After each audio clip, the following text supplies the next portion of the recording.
Bom, boa tarde. A primeira vez que eu tenho que dar é que o Thalisson, ele não vai poder estar presente hoje, porque ele vai ter uma prova agora de tarde de uma disciplina, e aí acabou que a gente chamou a Lídia, que ela uma bolsista também do programa PET, que ela dá aula pela manhã, né? Também com o mesmo para a Olimpíada também, né? Pelo mesmo programa. E aí eu chamei ela para ajudar hoje, para ela dar aula de termo. E aí a primeira aula vai ser hoje dela, de termo, e depois eu vou vir com a parte de ondulatória. O segundo aviso é sobre um aulão que a gente vai fazer, que vai reunir tanto o pessoal da manhã como o pessoal da tarde. Vai ser no dia 10, às 6 horas, a véspera justamente a véspera da UBF, e a gente vai fazer tipo um mini campeonato, né, que vai ser utilizando o Kahoot só com questão teórica, que aí dá tempo de vocês lerem e responderem no tempo, né? E aí é esse o segundo aviso. E a Lídia, se quiser começar, pode começar. Vou apresentar a tela aqui.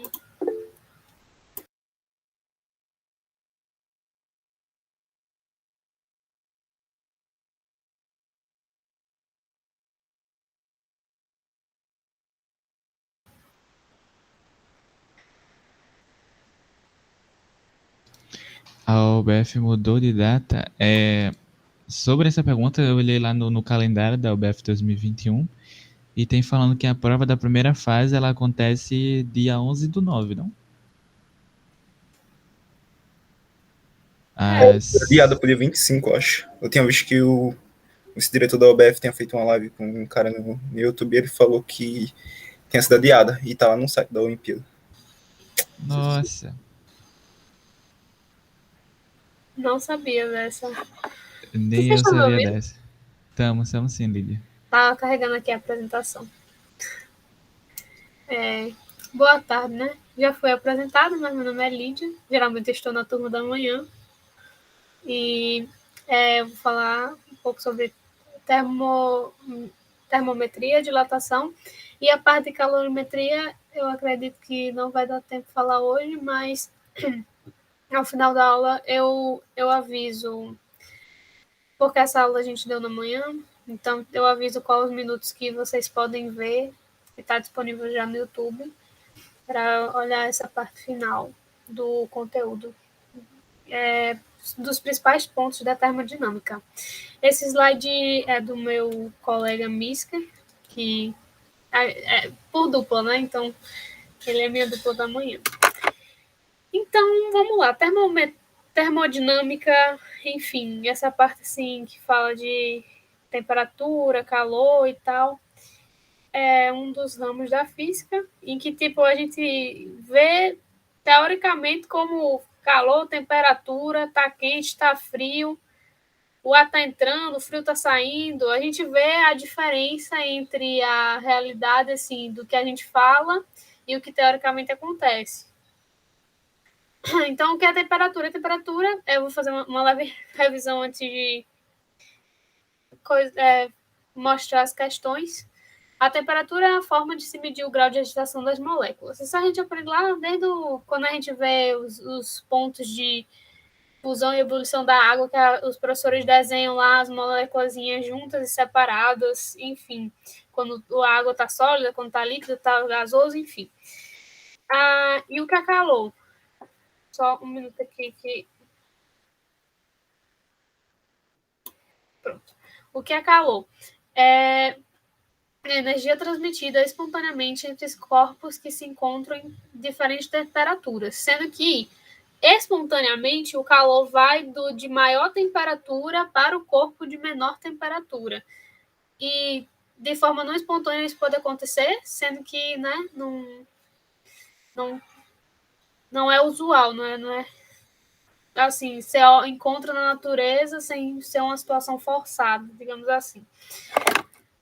E aí, depois que esses corpos eles trocam calor entre si, a gente chega no chamado equilíbrio térmico, quando não ocorre mais essa troca de calor e as temperaturas são iguais, então a gente tem uma conversão de energia, tipo, antes era o calor e depois passa para ser outro tipo de energia, dependendo da situação.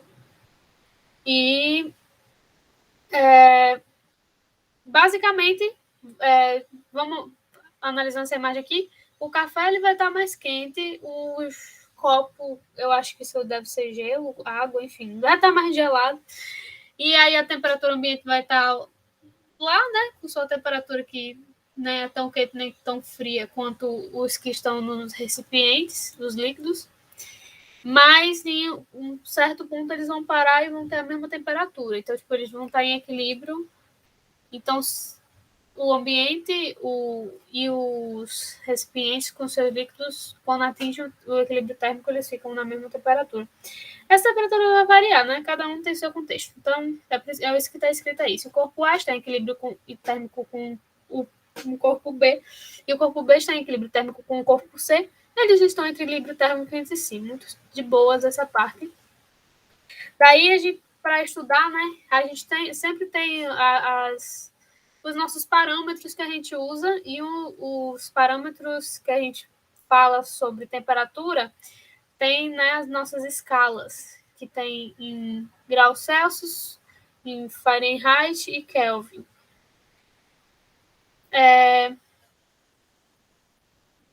E aí elas têm uma relação entre si, que você pode achar usando o teorema de Thales, né, o teorema que a gente estuda na matemática, o que é usado para definir esses valores.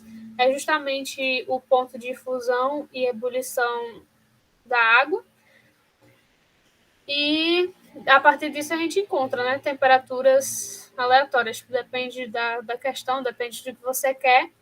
E você tem que tomar um pouco de cuidado, né? Porque às vezes, tá 36 graus, mas 36 graus o quê? Se for Fahrenheit, aí tá muito frio. Se for grau Celsius, tá uma temperatura de boa. Aí se for Kelvin, aí você... Pois é, então, você tem que saber, tem que se ligar nessa diferença. Geralmente, quando países não adotam o mesmo sistema, aí tem que ficar fazendo essa conversão para ver se você leva roupa de frio, se você leva roupa de calor, enfim. Então, dentro desse sistema, né, a gente pode fazer contas para simplificar essa conclusão aqui. Então, se a gente quiser transformar de Fahrenheit para graus Celsius, a gente sabe pelo slide passado que, fazendo as contas matemáticas, o Celsius menos 0 sobre 100 vai equivaler a Fahrenheit menos 32 sobre 180. Daí você faz uma simplificação e você encontra que, se você quiser converter de Fahrenheit para Celsius, você pode usar esse recurso aqui. Mas você lembrando como é que monta esse negócio, aí, ó, sucesso. Assim acontece para as outras coisas, de Kelvin para Celsius. Você faz toda uma simplificação e aí, no final, tem grau Celsius é igual a Kelvin menos 273. Isso daqui é a temperatura que você vai querer descobrir, a questão vai dar, ou, sei lá, vida mesmo, por situações cotidianas. De Kelvin para Fahrenheit também, você faz todo um cálculo bonitinho aqui para chegar nessa equação. De Fahrenheit para Celsius, de Celsius para Kelvin e de Fahrenheit para Kelvin. Se alguém tiver alguma dúvida nesse ponto, só falar. Eu não estou olhando o chat, mas podem me interromper aí, não tem problema nenhum, não. Se aparecer alguma dúvida, eu interrompo, Lídia. Obrigada. Enfim, continuando, né? A gente fala de dilatação. Os corpos, né, quando esquentam ou quando esfriam, eles expandem ou contraem. Geralmente, tirando situações de corpos de materiais anômalos, que é tipo os diferentão, entendeu? Não segue as regras. Você, quando um corpo esquenta, ele expande, quando um corpo contrai, né? por conta da temperatura, é porque ele está sendo resfriado. Enfim. E aí a gente tem a dilatação linear, que é quando essa diferença de tamanho, de expansão, ela só é considerada em uma dimensão, digamos assim, só linearmente, como se fosse uma linha. Tipo, e aí a gente tem uma fórmula para isso, né? Delta L é a variação de comprimento, o final menos o inicial. L0, o comprimento inicial. Alfa é o coeficiente de dilatação linear, que cada material vai ter o seu. E ΔT é a variação de temperatura. Daí a gente tem a dilatação superficial, que em vez dela só expandir assim, numa linha, ela também expande para outra, né? Enfim, uma área, tem uma diferença de áreas, tanto que a variação da área é igual à área inicial vezes o coeficiente de dilatação superficial vezes a variação de temperatura. As fórmulas elas são muito parecidas. O que muda vai ser que você vai levar em conta, se vai ser área, se vai ser comprimento, e mais à frente a gente vai ver que tem o volume, né? E esses coeficientes. Existe uma relação entre os coeficientes de dilatação superficial e linear, porque às vezes a questão está tratando de uma dilatação superficial, sendo que ele dá o coeficiente de material tal, o coeficiente linear de material tal é isso. Então, tipo, você tem a relação que beta é igual a 2α. Enfim, só para que às vezes a questão não dá tudo pronto, aí a gente tem que fazer, né? Fazer o quê? E a dilatação volumétrica é quando essa coisa ela se expande ou se contrai, e você vê isso a 3 níveis, a nível 3D, enfim, volumetricamente. A fórmula é a variação do volume é igual ao volume inicial, vezes o coeficiente de dilatação volumétrica, vezes a variação de temperatura, que mais uma vez, isso daqui é uma letra grega, se não me engano, gama, é igual a 3α, tá? Sempre tem essa relação, porque às vezes é necessário. E aí vamos para as questões, né, para a gente colocar o que a gente falou em prática. Geralmente essas questões de dilatação das Olimpíadas, se não me engano, caem mais a linear, mas não impede de cair uma superficial, uma volumétrica, né, então vamos ficar ligados. A escala termométrica adotada pela Inglaterra foi criada pelo inglês Fahrenheit. Tem toda uma história de como eles criaram, né? Enfim. Já na França e no Brasil, usa-se a escala criada pelo francês Celsius. Para a escala criada pelo inglês, o gelo derrete a 32 graus Fahrenheit e a água entra em ebulição a 212 graus Fahrenheit. Os atletas ingleses da maratona se preocupam muito com a temperatura do Rio de Janeiro em agosto, mês das Olimpíadas de 2016, pois ficarão muito tempo submetidos às condições do ambiente. Dados meteorológicos indicam que no Rio, no horário da maratona, a temperatura média será de 10 graus Celsius. Para entender o que isso significa, os ingleses precisam converter esse valor para a escala Fahrenheit. Qual o valor dessa temperatura feita a conversão? Tá, então, essa é a questão do nível C, que já é o nível que contempla terceiro e quarto ano. Mas você vê que às vezes cai um negócio mais simplesinho, mais light, mais tranquilo, que é só as conversões que a gente já tinha falado no início da aula. Então, ele dá uma temperatura em Celsius e quer passar para Fahrenheit. É isso. Então, a gente só, do que a gente discutiu no início da aula, a gente só substitui os valores mesmo. Ele dá que é 10 graus Celsius, daí o 9 já estava ali na equação, digamos assim, o 32 também, o 5, enfim. Aí você fazendo esses cálculos de matemática, né? 10 vezes 9, 90, sobre 5, 18. Aí somado com 32 dá que 50 graus Fahrenheit é a mesma coisa de dizer que é 10 graus Celsius. Ou seja, é a alternativa D.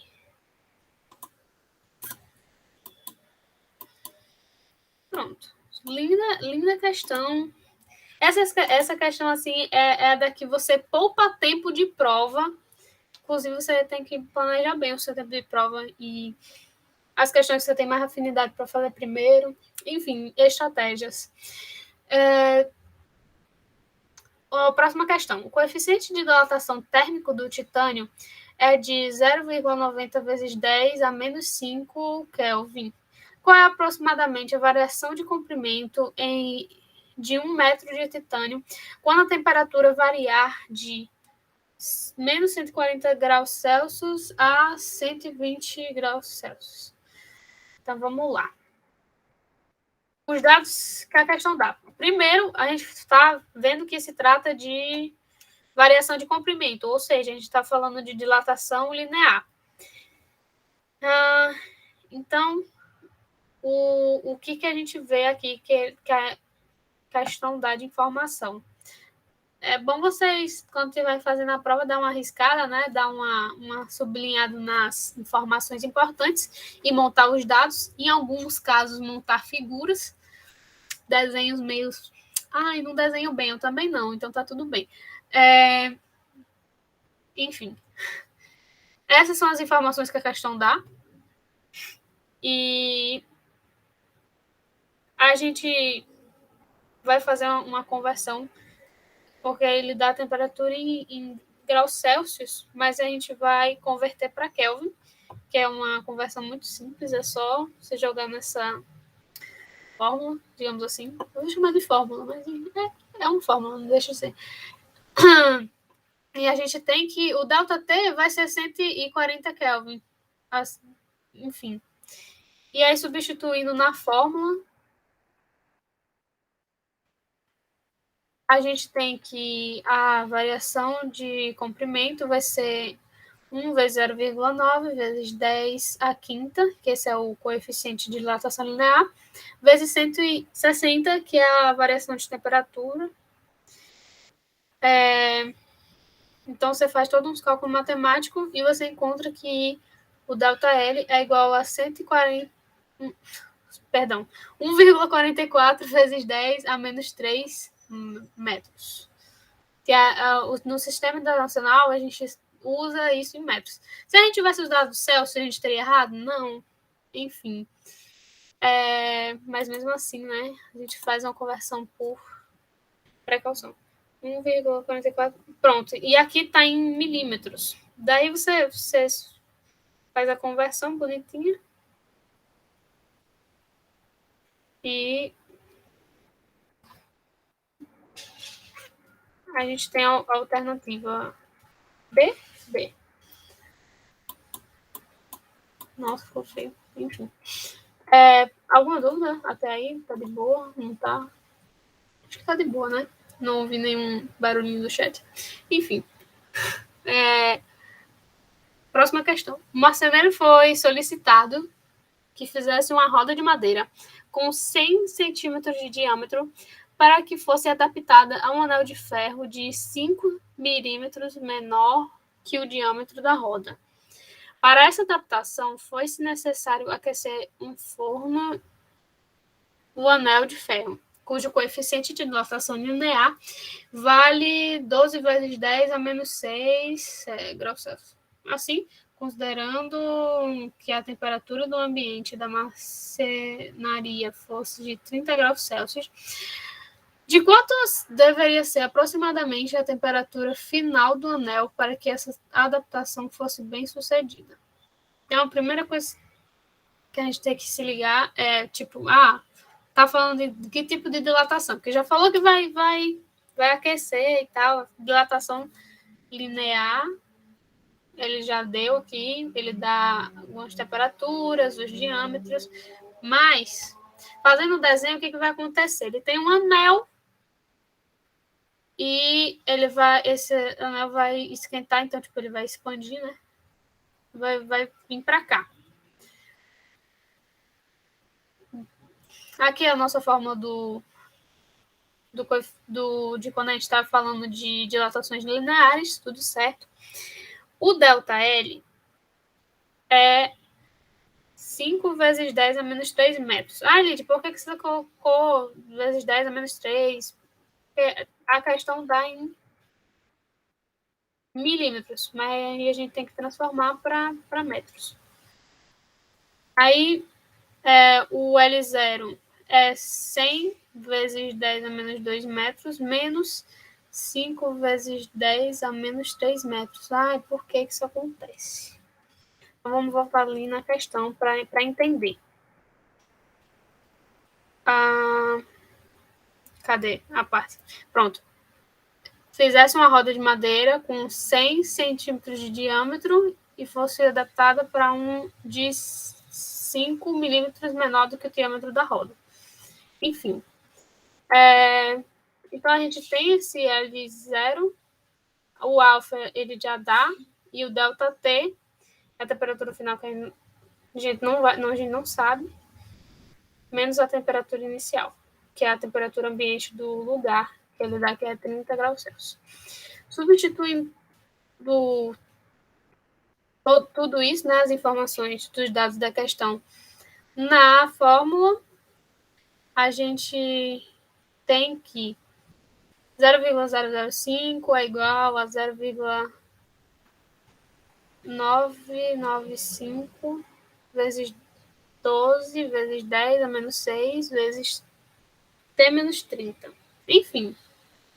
Aí, fazendo todo o cálculo matemático, né, multiplicando isso daqui, isolando depois o T menos 30, a gente vai chegar que a temperatura é de aproximadamente 200, é de aproximadamente 450 graus Celsius. Então, a gente pode, né, marcar o item B. Lídia, mas por que você fez em Celsius? Porque a questão pediu em Celsius, entendeu? Se ela pedisse para outra coisa, aí a gente tinha que converter. Deu para entender essa questão? Basicamente, você tem que desenhar para entender um pouquinho melhor e tal. Enfim.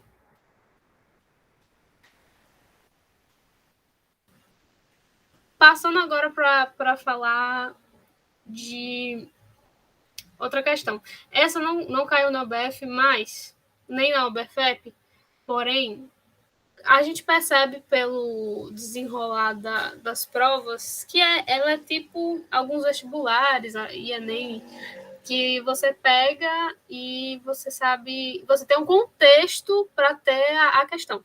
Então, tendo um contexto e tendo a questão, ele junta, ele gosta de fazer isso. Então, às vezes o macete não é só estudar pelas provas. Claro que estudar pelas provas é muito importante, mas estudar também questões parecidas que possivelmente caem, envolvendo situações cotidianas, também dá muito sucesso. Essa questão aqui vai falar sobre lâminas bimetálicas, que, inclusive, no final da aula eu vou mostrar um vídeo para vocês sobre isso. Mas essas lâminas bimetálicas, eu não sei se vocês já estudaram terminologia ou não, se algum professor comentou ou alguém, elas estão presentes no nosso ferro de passar roupa, geralmente. E é bem. Vamos ler a questão e vamos entender um pouquinho. Duas lâminas metálicas, a primeira de latão e a segunda de aço, de mesmo comprimento, à temperatura ambiente, são soldadas rigidamente uma na outra, formando uma lâmina bimetálica, conforme a figura a seguir. O coeficiente de dilatação térmica linear do latão é maior do que o de aço. Guardem essa informação, porque ela é importante. Lembra que materiais diferentes têm coeficientes diferentes de dilatação? Então, a lâmina bimetálica é aquecida a uma temperatura acima do ambiente e depois resfriada até uma temperatura abaixo do ambiente.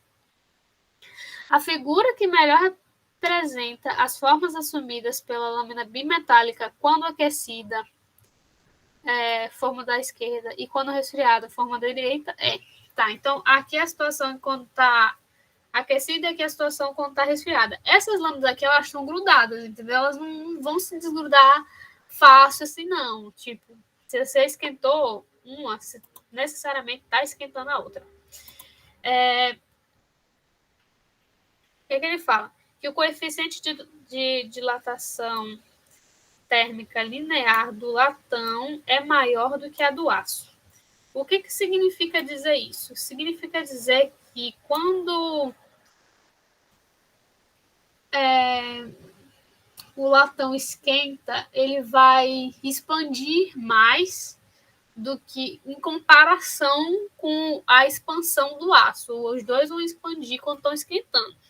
E quando esfria é porque ele vai contrair mais do que o latão, o aço iria se contrair, ou está se contraindo. Sendo que elas estão juntas. E o que acontece? Aqui é a temperatura ambiente, aqui ela está normal. Tá tudo bem, tá tudo lindo. Mas quando o latão esquenta, né? Vamos botar, aqui tá o latão. E aqui tá o aço. Ó, o aço ele vai expandir um pouquinho menos. Então, o que vai acontecer? Quando elas estão separadas, aconteceria isso. Porém, quando elas estão juntas, acontece que eles vão dar uma... Nossa, meu desenho tá feio. Eu vou logo mostrar nas alternativas em si quais são as possibilidades, porque tá triste aqui o negócio. Enfim, acontece que ela vai acompanhar, elas não podem desgrudar, porque elas estão juntas. Ou seja, o latão ela vai estar aqui dando uma puxada nessa de... O aço vai estar aqui dando uma puxada nessa de latão. Então, tipo, vai acontecer essa figura aqui, ó. Tá presente na B e na C. Não tem como ser a porque a A basicamente não tem mudança nenhuma no comprimento. Então, já descarta, não tem como ser você. A D não tem como ser, porque, como a gente acabou de falar, o latão ele vai dar uma expandida a mais, então a gente elimina. E ele pede quando essa situação aqui ela foi esfriada. Tipo, depois ela primeiro esquentou e depois esfriou. Quando esfriar, o que vai acontecer? O latão, que é o de cima, ele vai ficar muito mais contraído do que o aço.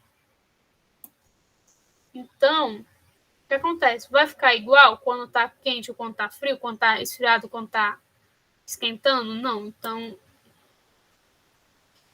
isso que vai acontecer. Eles separados aconteceria isso, mas como eles estão juntos, grudadinhos, daí eles ficam meio tortos. E às vezes... Por que isso acontece no ferro de passar roupa?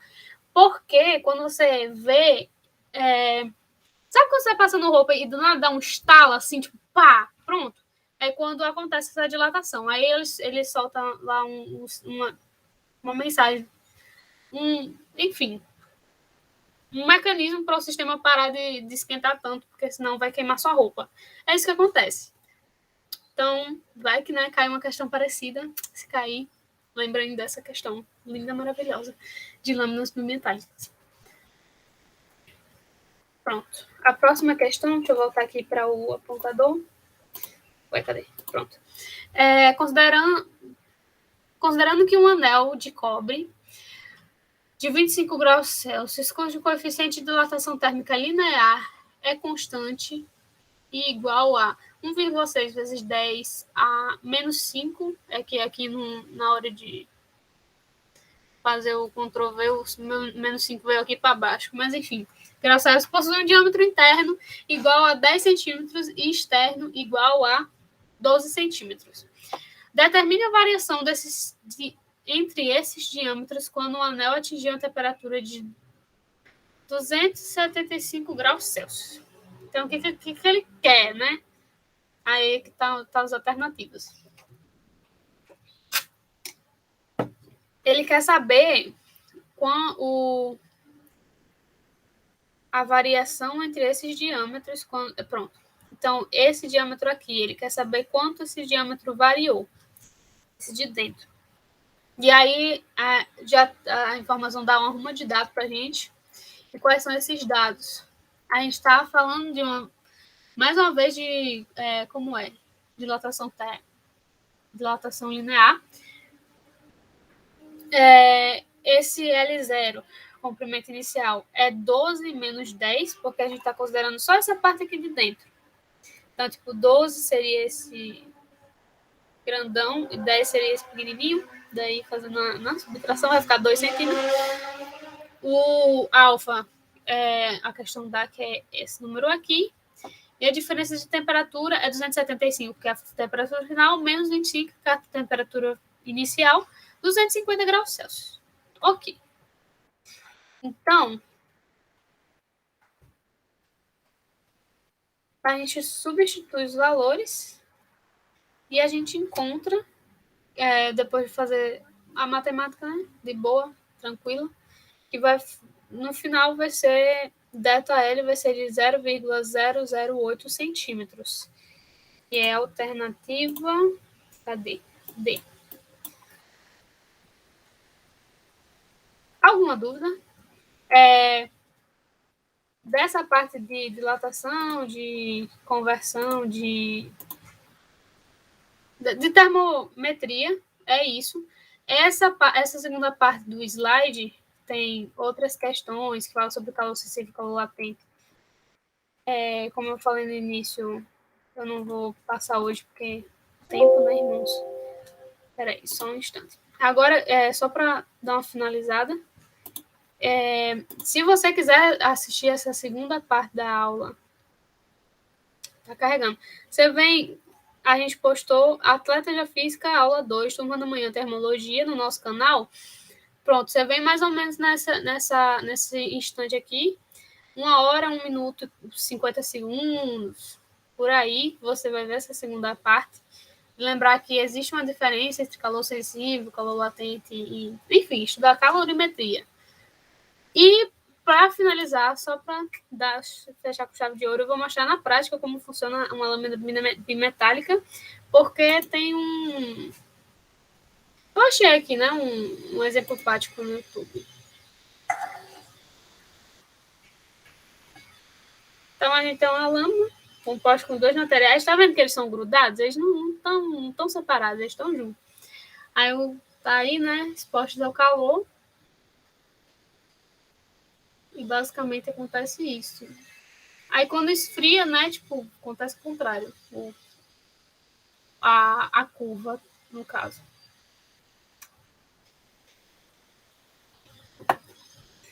Enfim, vocês têm alguma dúvida? Eu não sei se eu falei muito rápido. Mas para o que eu tinha para hoje é isso.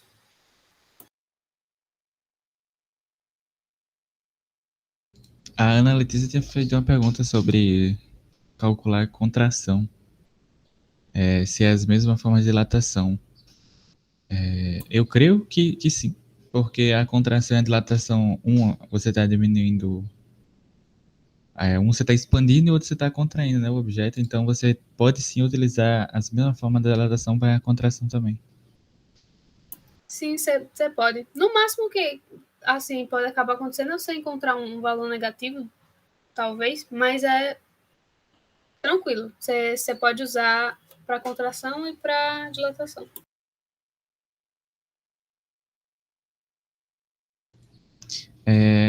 Agora eu vou falar um pouco sobre ondas. Vou começar aqui a apresentar. Essa parte da dilatação é massa que você consegue. Eu estava vendo até esses dias uma notícia que a Torre Eiffel ela vai aumentar, ela vai diminuir, na verdade, 6 centímetros no inverno. E ela aumenta também no verão, né? Por causa da dilatação. Ela contrai no inverno e ela expande no verão. É bem legal. A gente também consegue ver isso em ponte e tal. Tem todo um cálculo para que a ponte, né?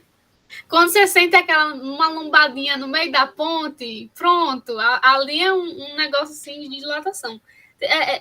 Quando é em países... negócio de calor, né? Quando é países da Rússia, porque os cálculos têm que ser assim muito bons, senão a ponte vai dar errado. Nossa, enfim. Conseguindo ver já aí? Sim. E agora ainda tão é porque eu der. Eu não. Não, deu sim. Tá dando? Então tá certo. Eu trouxe as questões de ondulatória e a gente vai discutir sobre o assunto quando a gente for resolver as questões. A primeira aqui é bem tranquilinha. Ela foi da UF 2019. Bora dar uma lida nela, né? A figura a seguir está apresentada uma onda periódica que se propaga ao longo de um fio. Ou seja, isso aqui seria o fio, né? Em uma de suas extremidades. Sendo a sua amplitude e lambda, essa letrinha aqui é uma letra grega, se chama lambda. Eu não sei se é assim que se escreve, mas é assim que lê, lambda. Seu comprimento de onda, qual é o valor da relação entre a amplitude e o comprimento de onda? Bom, quando a gente estuda lá sobre a ondulatória, né, sobre ondas, a gente vê primeiro que existem vales e as cristas, né, de uma onda. No caso, o seu ponto mais alto aqui seria o vale, ou seria a crista, e no seu ponto mais baixo aqui seria o vale.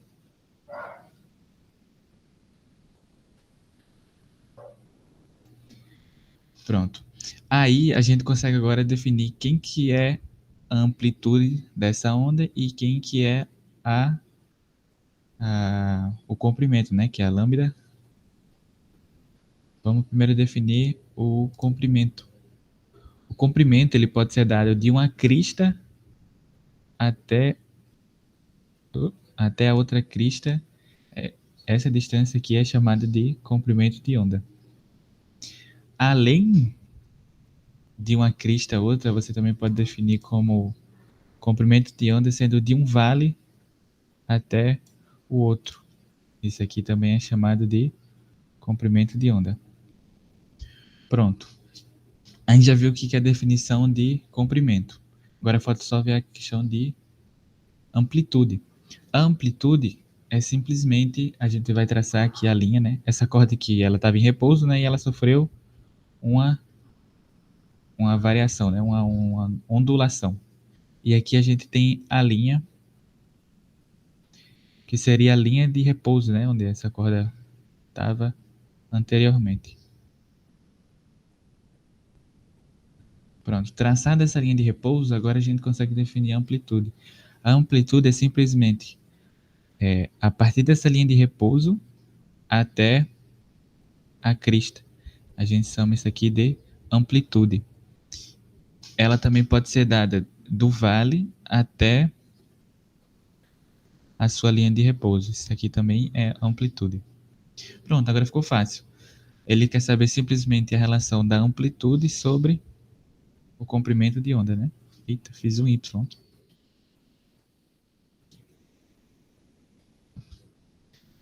A gente vai tirar pela imagem esses valores, porque cada um desse aqui valeria 1 metro, 1 centímetro, não sei. Mas já pra gente tirar. Ó. Já que a gente sabe que um comprimento de onda é de uma crista a outra, vamos ver quantos quadradinhos tem, né? Conta aqui em cima que fica mais fácil. 2, 3, 4, 5, 6, 7, 8. Ou seja, o comprimento de onda vale 8. Agora falta só saber a amplitude, né? No caso, como é da ponta de repouso, da linha de repouso até a crista, a gente tem só 2. Então vai ficar 2 sobre 8, a razão da amplitude e do comprimento. Simplificando por 2, em cima e embaixo, a gente tem 1/4. Resposta letra C. Questão bem básica mesmo, só para revisar a questão de ondulatória, né? Bora para a próxima questão, que agora é teórica. Isaac Newton, no ano de 1672, publicou em seu livro Óptica uma experiência que realizou sobre a decomposição da luz. Mesmo sem considerar o modelo ondulatório, Newton mostrou que, incidindo luz branca sobre 2 prismas adequadamente combinados, era possível decompor e recompor a luz branca ao Sol, a branca do Sol, né? Considerando hoje o caráter ondulatório, podemos seguramente afirmar que a onda da luz correspondentes possuem o mesmo... Beleza. Newton, nessa época, ele Vamos imaginar que isso aqui seja o prisma.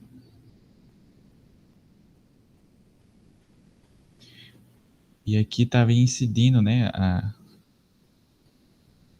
o raio de sol. O raio de sol não é amarelo, é só para representar como se fosse... É para ser branco, né? E aí, a partir que ele passa do prisma, a luz ela se decompõe, né? Porque a luz branca ela é a junção de todas as cores. Eu não sei a ordem, mas estou colocando aqui só para representar que houve a decomposição, né? E aí, quando ele passou em outro prisma, ele colocou outro prisma adequado. Essas luzes que tinham se decompostas, a luz que tinha sido decomposta, ela novamente ela voltou composta, né? Ela abriu e se juntou novamente. Ela se decompôs e ela recompôs. Nesse tempo ele não sabia, mas existe, né, uma parte ondulatória dessa parte de óptica, porque a própria luz ela é uma onda, né? Então é difícil você trabalhar a parte de óptica e ondulatória separados, porque um tem a ver com a outra. Agora bora lá responder a questão, né? Eu só fiz aqui uma retomada dos conceitos de óptica ondulatória. E ele queria saber o que duas ondas, né? Duas ondulatórias de luz, ele possuem o mesmo que? Comprimento, frequência, período, amplitude e velocidade. Bom, a gente sabe que, bora imaginar aqui duas ondas. A primeira onda, ela vai ser assim. E a gente vai ter uma segunda onda que ela vai se comportar um pouco diferente.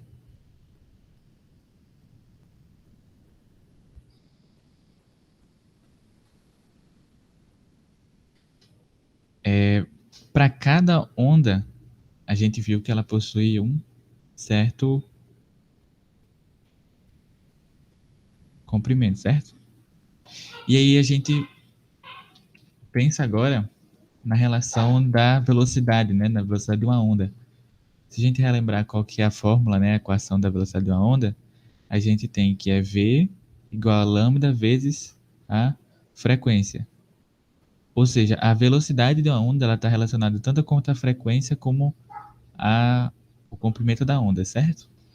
Tem uns nomes que o pessoal dá para essa equação, que é velha, viva e ferida. E tem... acho que é o boi cilando ferido. Deixa eu só...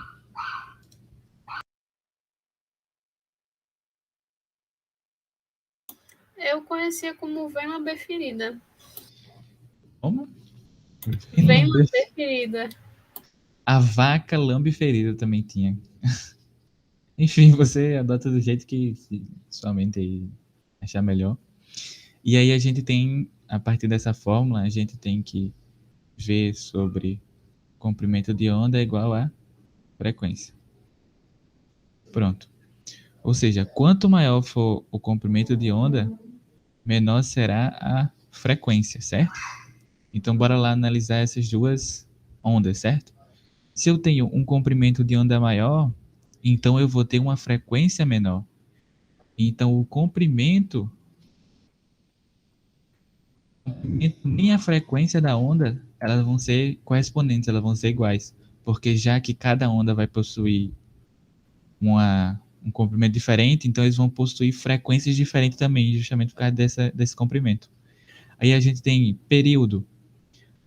Lá na parte de cinemática angular, a gente sabe que a frequência é 1 sobre o período, certo? Então, se a gente tem que a frequência é diferente, então a gente também tem que o período é diferente. Então, já não poderia ser período. A amplitude, do mesmo jeito. Se eu tenho comprimentos diferentes, eu também vou ter amplitudes de cada onda diferentes. Então, a resposta sobrou a letra E pra gente.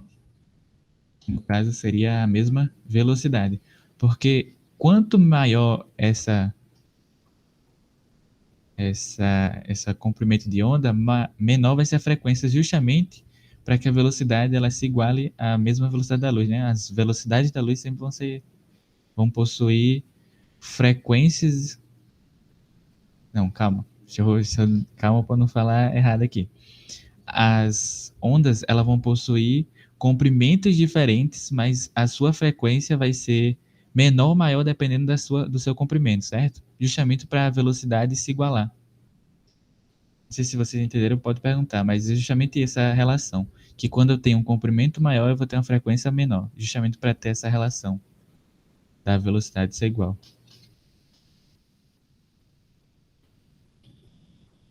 Ai, desculpa atrapalhar aquelas. É tipo você pensar numa pessoa com a perna muito grande e uma pessoa com a perna pequenininha. Para elas andarem na mesma velocidade, a pessoa com a perna pequenininha, ela tipo, ela dá mais passos do que a pessoa com a perna grande. A pessoa dá um passo, aí a pessoa com a perna pequena já tá dando uns três para eles andarem lado a lado. Então, tipo, a gente pode pensar assim da mesma forma. Exatamente. Ótimo comparação aí. É justamente isso mesmo. Bora para a terceira questão, que também é uma parte mais teórica, né? Que fala sobre o filme Star Wars. Esse aqui é as tretas, né? Recentemente, todos os fãs do diretor Abrams vibraram e juntaram forças. Lembrando que essa questão é do ano de 2016, ó, para voltar à galáxia muito, muito distante no retorno da série da ficção científica Star Wars, O Despertar da Força. O contexto das diversas cenas ricas em montagens computacionais é favorável à exploração de conceitos científicos. A exemplo dessa premissa, podemos destacar a cena da explosão de uma nave espacial sendo ouvida por outras naves no vácuo do espaço sideral. Aí ele pergunta: em relação a esse fato, é correto afirmar que isso vai acontecer na realidade? Isso não acontece na realidade? É verdade? É mentira? Bom, quando a gente estuda as ondas, a gente sabe que tem ondas. Eita. Ondas mecânicas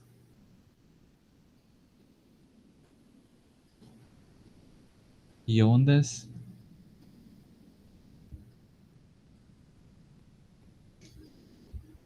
eletromagnéticas.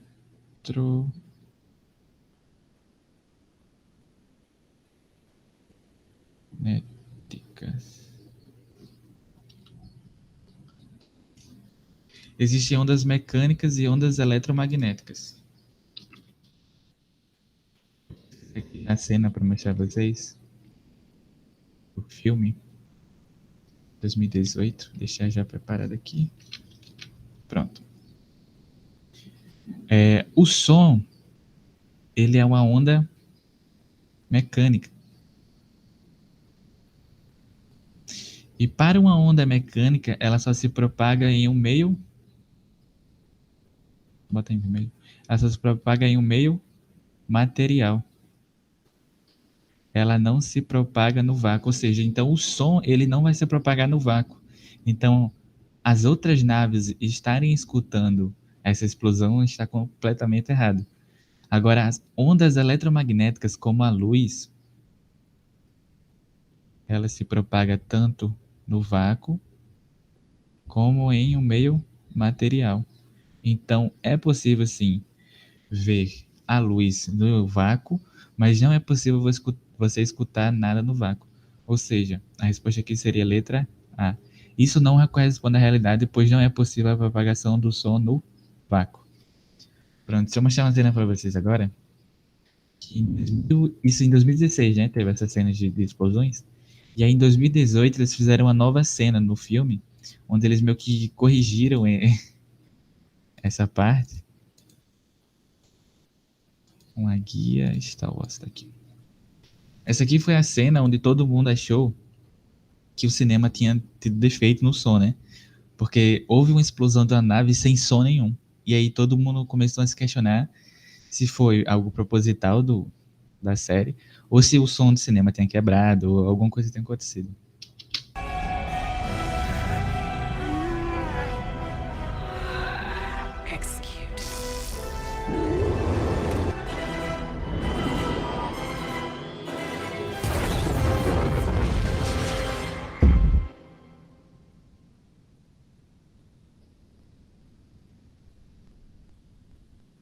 Foi essa cena.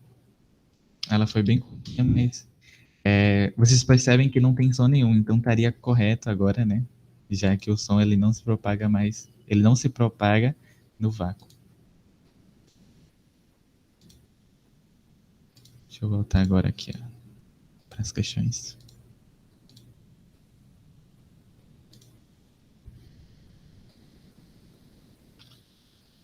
Bora lá. UBF 2018, primeira fase.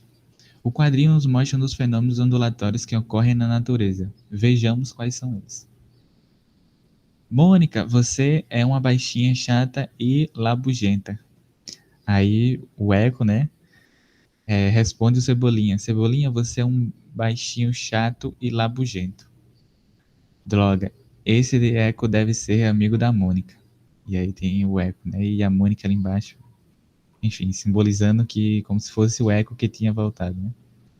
E aqui ele pergunta: o eco resulta da reflexão do som? Sim. É tanto que se você for ver em casas em quartos que não tem nenhum móvel, o som ele vai refletir aqui na parede e como os móveis ele é meio que atrapalha, né, nessa reflexão do som, como não tem nenhum móvel, ele vai conseguir refletir e vai criar esse eco, né, no quarto ou onde você estiver. Então a resposta A1 está correta, a afirmação 1. O fato de uma colher parecer quebrada quando mergulhada parcialmente e obliquamente num copo com água deve-se à refração da luz. Correto, tem até uma aula lá no nosso canal do YouTube que é justamente sobre essa parte de refração da luz, que eu até mostro esse experimento aqui do copo, né, da colher com água, que houve como se fosse a colher tivesse quebrado, né? Mas se a gente for estudar lá, a gente vê que foi uma passagem, né, da luz que fez essa variação aqui da colher. Afirmativa 3. A polarização de ondas explica por que duas pessoas, mesmo estando separadas por uma parede e sem se verem mutuamente, podem se ouvir e conversar uma com a outra. É o efeito da polarização? Não. É o efeito de...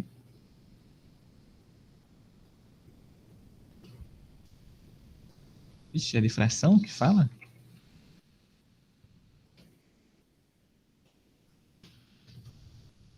É difração mesmo.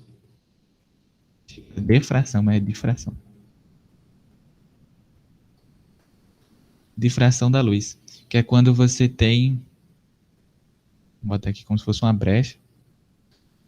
E aí o som vem, passa aqui, aí vai vindo, né? Vai vindo, vai vindo, vai vindo, vai vindo. E aí ele passa por essas brechinhas aqui e ele continua a se propagar. É justamente por esse efeito de difração. É o efeito que o som tem de contornar os objetos, né? Então a resposta seria só A1 e A2, gabarito letra C.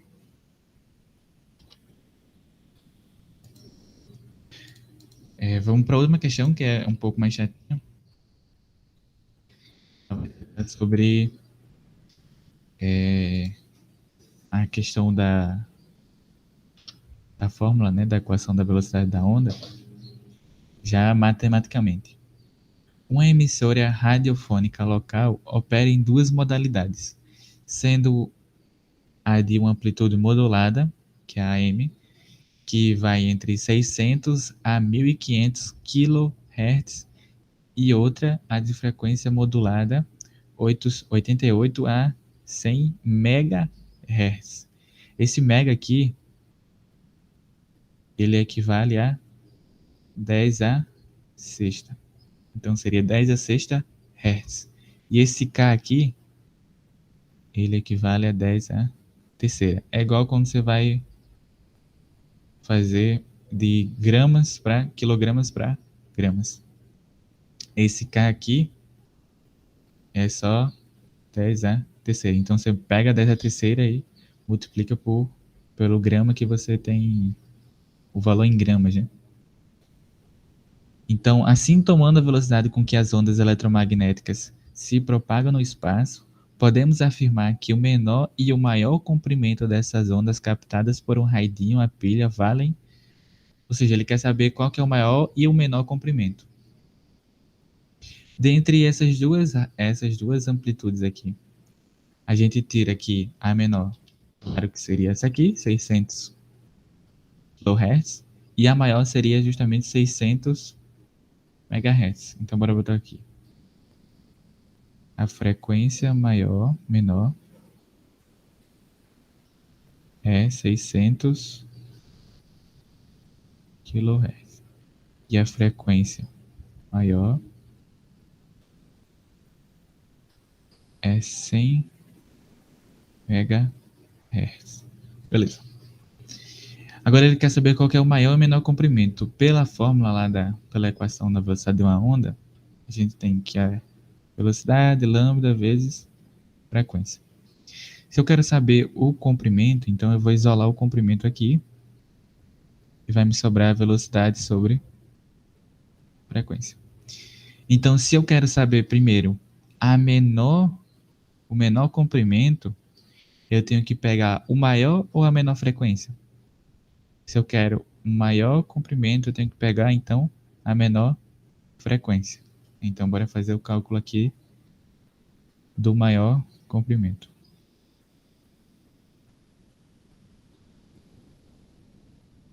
O maior. Então, vai ser a velocidade do som, que na prova, lá no início da prova, ele fala, a velocidade do som vale 3 vezes 10 a oitava metros por segundo. E a frequência a gente vai usar a menor, né? É 600, e aí a gente já pega esse K aqui.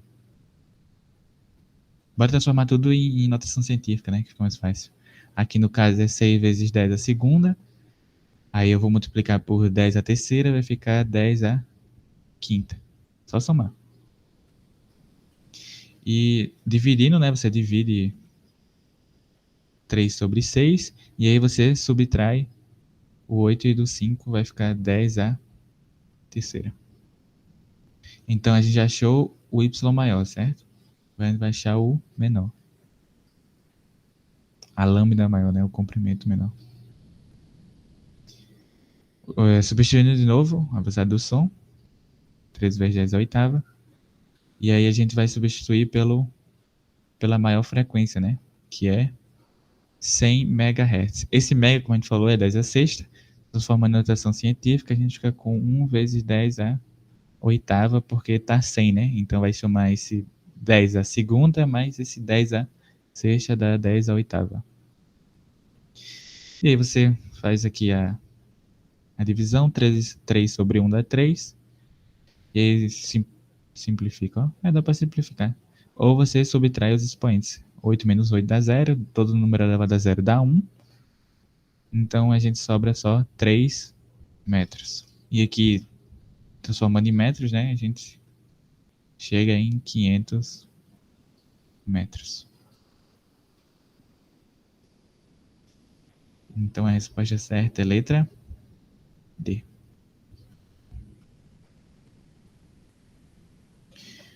Bom, essas questões foram as questões que eu peguei, né, só para retomar a parte de ondulatória. Como a gente não sabia dessa questão do adiamento da prova, então fica até melhor que agora, na próxima aula, eu já trago de novo essa parte ondulatória, só que com um pouquinho mais elevada, né? Como se fosse uma segunda fase, terceira fase. E é isso. Eu só vou falar uma questão aqui sobre uma parte interessante, só uma questão de curiosidade, que é a questão das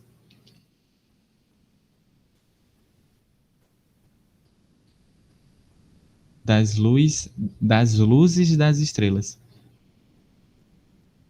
Que eu acho que pode cair, né? Justamente por ser uma coisa do dia a dia. A gente sabe que uma estrela, ela tá a milhões e milhões anos-luz, né, da Terra. Vamos fazer que isso aqui seja a Terra. Isso aqui seja uma estrela. Quando a gente olha para o céu, o que, que a gente vê? A gente vê as luzes das estrelas, né? Só que o que a gente está vendo é essa luz, ela é uma luz, digamos, do passado. Por quê? Justamente por conta dessa distância. Por essa distância ser tão grande, a luz ela vai percorrer, vai ser aqui da estrela. Ela vai começar a percorrer, percorrer, percorrer, percorrer, percorrer até chegar na Terra. Mas enquanto isso, a Terra ela já fez o seu movimento aqui de rotação, né? A rotação do seu próprio eixo. E por isso que a gente vê as estrelas se mexendo, né? Porque enquanto a Terra está rotacionando, a estrela ela já vai estar em outro lugar e ela vai estar emitindo já essa distância aqui por ser tão grande, ela vai demorar muito para percorrer e quando a estrela já estiver em outro local, vamos dizer que a estrela depois de um tempo esteja aqui, aí ela vai começar a emitir. E até chegar na Terra vai demorar, certo? Então a gente vai ficar vendo por enquanto essa luz aqui dessa estrela. Só que a gente está vendo o passado dessa estrela. E aí, depois que essa estrela se movimentar, a gente vai começar, depois de um tempo, a enxergar essa luz de volta aqui. Até esse tempo que demore para chegar na Terra. É só isso. Eu ainda não vi nenhuma questão desse tipo, mas possa ser, né, que cai justamente por ser uma questão de dia a dia e fala sobre velocidade da luz, essas coisas. E é isso. Talvez a gente até altere o calendário do. Exato. A gente pode estar vendo uma estrela morta e a gente não sabe, né? A gente pode estar vendo já a estrela que morreu e a gente ainda está acompanhando ela viva, sendo que ela, nesse momento ela está morta, mas a gente está vendo só o que sobrou da luz dela que ainda está percorrendo para chegar aqui na Terra. Tem muita coisa louca nessa parte de gravitação e ondulatória e luz, é muito bom. É isso, a próxima aula vai ser sobre eletro e magnetismo. E aí o Thalisson vai estar com a gente e ele vai. Próxima semana eu não vou poder participar, e aí ele vai participar junto com outra pessoa que vai vir também, que é um dos bolsistas também, que faz parte da licenciatura de Física. E aí eles dois vão dar essa aula de magnetismo e eletro. Muito obrigado ao pessoal que participou aí das aulas. A questão do desafio também, ela vai estar. Eu vou fazer um vídeo explicando ela assim que acabar o tempo lá, que aí vocês conferem a resolução. É isso, muito obrigado por estar acompanhando aí a aula. Até a próxima aula.